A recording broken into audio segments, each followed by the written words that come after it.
আসসালামু আলাইকুম। গতকাল ছোট ২ টা ফুলের ভিডিও দিয়েছিলাম। তার পুরা কাজের ভিডিও আজকে দিলাম। সময় পেলে কাজটা করার চেষ্টা করবেন। আমি শুধুমাত্র ফুল ২ টা কিভাবে ভরাট করতে হয় সেটা দেখিয়েছিলাম। আজকে পুরা গাছ এবং বাদবাকি যেসব কাজ আছে পুরাটাই আমি করব। আর এখানে সব সুতো আমি লাচ্ছি সুতো ব্যবহার করেছি এবং সবগুলারই ২ তার করে ব্যবহার করেছি।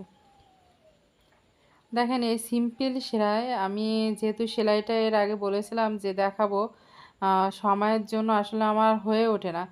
একদমই সিম্পল সেলাই। এই যে ডালটা ভরাট করছি টিয়া কালার দিয়ে, এই ডালের গিট্টুটা কিন্তু আপনি চাইলেও অন্যভাবে দিতে পারবেন। আমি পরবর্তী আরেকটা টিউটোরিয়ালে দেবো। যার মনে হবে একটা করে গিট সেলাই দিয়ে এরকমভাবে কাজটা করবেন।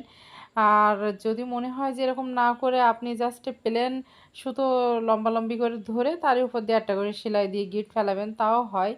তো যেহেতু ওটা আমি অনেক আগের একটা ভিডিওতে দেখাইছিলাম, রিভার্সে আমি আরেকটা ভিডিওতে দেখাই দেব সহজভাবে, কিন্তু দেখতে একই রকমই হবে। সেলাইটা সম্পূর্ণ ২ রকমের।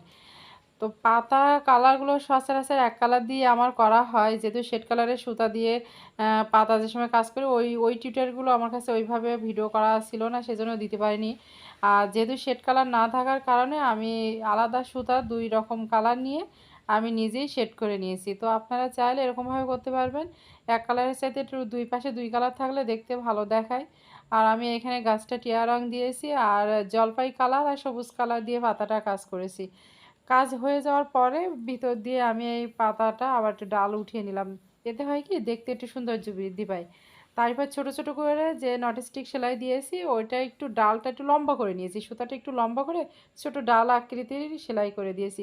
তো এরকমভাবে ছোট, ছোট সেলাই যদি আপনি বুদ্ধি খাটিয়ে একটু কাজ করতে পারেন তাহলে দেখা যাবে অনেক সুন্দর, সুন্দর কাজ হয়ে যায়।